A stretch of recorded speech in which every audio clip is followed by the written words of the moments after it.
Hello there, I am divorce coach Tara Eisenhard, and my guest today is Christine Gallagher. I'm so excited to talk to Christine because she is a divorce party planner. Thanks so much for joining me, Christine. Happy to be here, Tara. So, planning divorce parties, I get it all the time when I tell people what I do, so I'm just going to say it to you. That's a very interesting profession. So, how did you get into that? Okay, it started off quite a long time ago when I wrote the first version of the Divorce Party Handbook, which is a book I have out on Amazon. And it was years ago, more than a decade ago. And a friend of mine had a really, really bad breakup and was like devastated. And she came back to LA, which is where I live. And, she was a wreck. And a group of us decided to have an event for her to try to raise her spirits. And it was really, really successful. And we had like a bonfire and we burned her ex's hunting trophy and, all kinds of primitive kind of stuff. And it was really, really successful. It kind of raised her out of this funk. And I got to thinking, this is really great for breakups and divorces. So I wrote the first version of the book. This is actually back in 2003 or so. And it kind of caught on.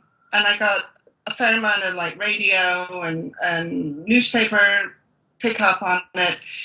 And really, that's kind of what started the whole trend. And eventually, a few years later, we were getting requests on the website, who do you know anyone that can plan divorce parties? So I thought, well, this is great. We'll do it here in Southern California. It's like the perfect spot. People love parties. The weather's great. You can have outdoor parties. And so we formed the company, and the rest is history. Excellent. So it came out of something, it was a very personal experience, and you saw that it really was helpful and it meant something to somebody very close to you. And Yes. I love that. And that really happened, it wasn't that long ago, but that happened a long time ago. As far as divorce is concerned, the attitude about divorce has really come a long way since then. Yes. Yes. So the whole idea of the parties, how would you describe that to somebody? What is this really about? It's really about sort of marking the end of something and the beginning of the next stage of your life. It's not, I don't support sort of very negative parties where you're like trashing the ex and burning his stuff and all that. I'm not so sure that that's particularly healthy. My sort of versions of divorce parties are to basically have an event where you can express everything that you feel about the loss and the divorce, but also for family and friends to come around and support that person in a ceremony, if you like, or an event. Because if you think about it, as you know, most of the big events in life like birth, marriage, graduation, etc., we have an event where family and friends come around and support the person. And up until recently, we didn't have that for divorce. So the divorce party sort of provides that ritual, if you like, where people can mark a huge life change. Because it's hard, even when it's a fairly agreeable divorce, it's still a big, huge change. And people need to be loved and helped, is my feeling. I absolutely agree with you on everything that you said, and I think it's so wonderful to find so many of us out there that are saying the same kind of thing, that we need to have some kind of a ritual. You're absolutely right. We have some kind of celebration, even if it's a mournful celebration, but from birth to funerals, there's some kind of structure around these life events, and we don't have anything for divorce until now. But I do have to ask, because I know that the public perception is out there. So what do you say to people who suggest that this is not something to be celebrated, that divorce should be a shameful event and people shouldn't have parties? How do you answer that? Well, we're not, I would say we're not celebrating the event. We're not celebrating the end of a marriage. We're celebrating the person as they move on into the next part of their lives. And yes, I mean, I have had, some sort of negative feedback, of course. It's less so because divorce parties are becoming much more common. A lot of celebrities are having them. It's become sort of part of the culture now. And it's really spreading around the world. I get stuff from India and the Middle East, and, it's incredible. But, if somebody's really against it, I'd say, don't have one. Don't go to one. That it's kind of that simple. And that's it. I mean, and that's one of the things I say when you are, planning your divorce party. Don't invite any of those people or that are going to be standing around frowning and being critical, because that's no good. Absolutely. I think that's a great point, and that kind of leads me into my next question is, what kind of advice do you have for somebody who's planning a party like this? Do you have any main tips besides that don't invite all the naysayers? Yes.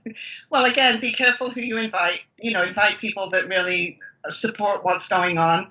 Probably don't invite your in-laws or your ex-in-laws, because that probably isn't going to work. I say never involve children, because clearly divorce is the hardest on the kids, no matter what. And to have them around something is too adult, and it's just not appropriate. As far as like planning, and I sort of lay out a whole series of steps in the book of how to plan the party. I'd say, come up with a theme and have it be something reflective of what's going on or what happened to make the marriage go south, and have some fun with it. Again, as you say, sometimes the parties can be more serious. They're more, marking, a sad loss. And that's good too. But just kind of really think it out and get the right tone for what fits for you, basically. I think that makes a lot of sense.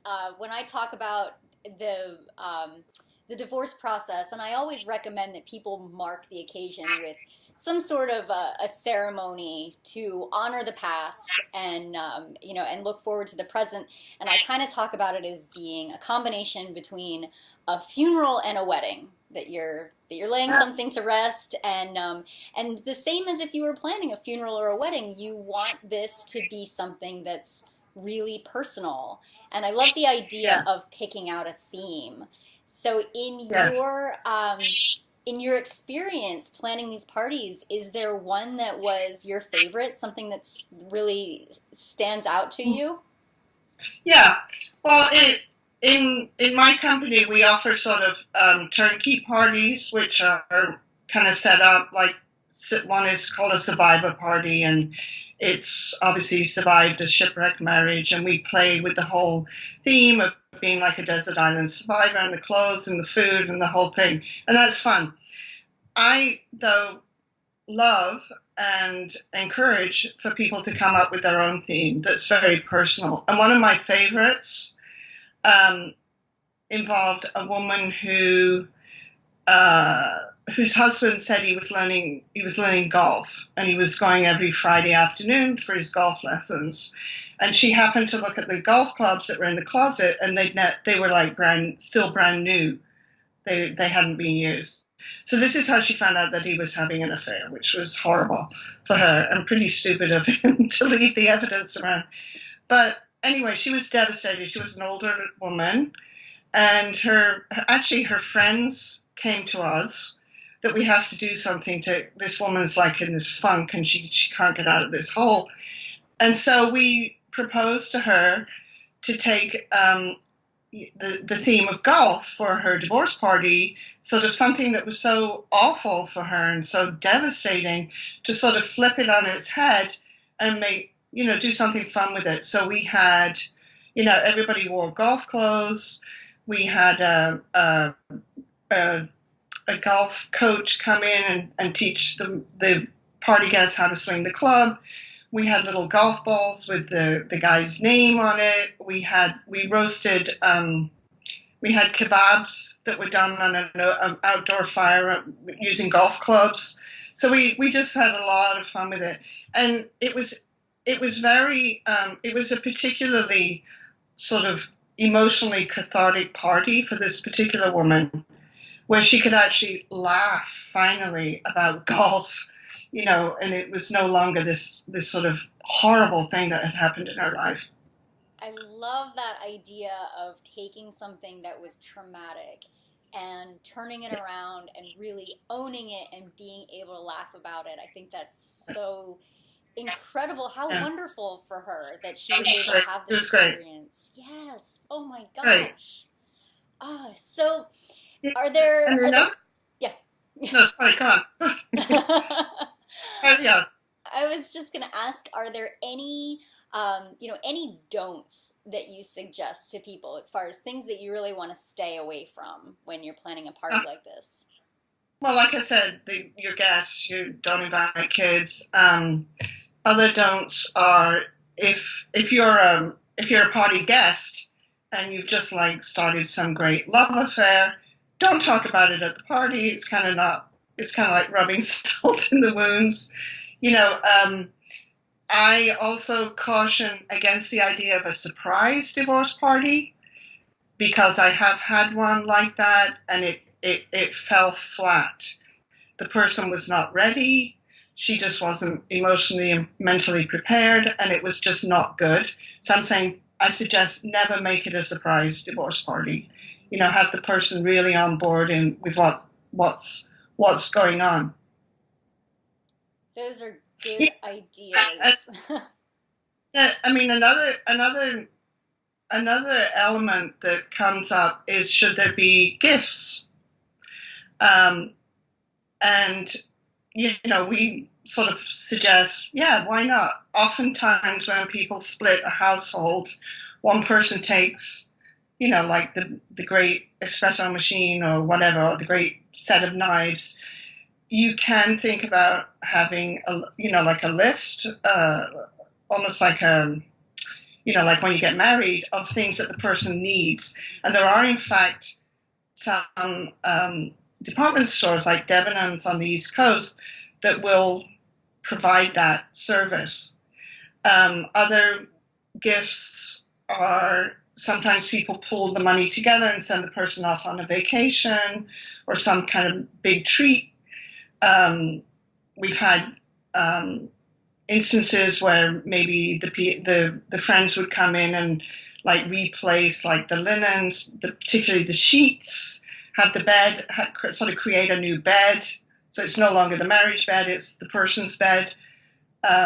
Get rid of all the clutter, get rid of all the stuff that's left, like the old medicines and all the rest of it. And that can be very, very helpful as well. I love that idea. And especially when you think about when people get married, they're surrounded by people that they love and people bring them gifts. They have that registry and that gift giving, we have that tradition. And yet Yes. when there's a divorce, you're absolutely right. Somebody takes that espresso maker, somebody takes the set of knives. Yes. I had a knife experience myself where I ended a long-term relationship where we had lived together. And I was at the grocery store one night and I was really hungry. And there was this huge, beautiful butternut squash that I found in the produce department. And I picked it up and I thought, oh, I'm going to take this home and I'm going to cook this and eat it. And then I realized that I no longer owned a knife that was capable of cutting through that squash. Right. So I think that is hugely important, and yet people who go through this process are so often at a loss. They have to rebuild, and there is no gift giving tradition. So I love that this can be part of that divorce party process, and Yes. really support them through that. That's excellent. And it's fun, and you can even have like a gift opening part if you like, and that's nice. It's very celebratory of the person, and it can be a lot of fun. Hmm. Oh, it's fantastic. I love this idea. I love this new culture that's developing around the whole divorce process. And I'm so grateful to people like yourself who are out there really kind of championing this cause, that this can be a new beginning and that we can talk about it as a new beginning and we can honor people as they grow and change through this process. And especially that whole idea of owning your story and the story with the golf clubs and being able to laugh about that. Oh, Yes. what a relief. Yeah. Well, another one, once you mentioned the golf clubs, another really cool one that we were involved in involved a couple that had a custody battle over a dog, a beloved dog. And it turned, it was a nightmare. It went on and on and on because they had money and somehow they could spend a lot of money on lawyers to resolve the custody of the dog. And so her divorce party, all her friends' dogs were invited, and we did a whole doggy thing, and it was great, and hot dogs, and, hush puppies, and you name it, it was really great. Oh, so that was fun. That is so much fun. Yeah. So it's fun sky's the limit. Coming up with the ideas, and then, riffing with the person, and, coming up with like little touches and decorations and whatever. Yeah. So you've mentioned your book several times while we've been talking. Can you just tell people what the name of the book is and where they can get it? Yes. My company is divorcepartyplanner.com, and the book is called The Divorce Party Handbook, and it's available on Amazon. Excellent. And if they want to get in touch with you in particular to have somebody that can hold their hand and design a custom party, how do they do that? Yes. Go through the website, divorcepartyplanner.com. Excellent. All right. Yeah. Thank you so much, Christine. Was there anything else that you wanted to say today? Any kind of parting words of wisdom for anyone who might be watching? No, I just, I love the idea of people coming around and helping people when they're having a hard time. And I'm so glad that people can do that now with divorce. And I think it's very much in this, what women naturally do anyway. So it creates a more formal context for that. And I think it's great. Yes, I think it's great too. Thank you so much for the work that you're doing. Sure. and keep doing it. Thank you, and you too. All right. Thanks so much for talking to me today. Okay. See you later. All right. Bye-bye.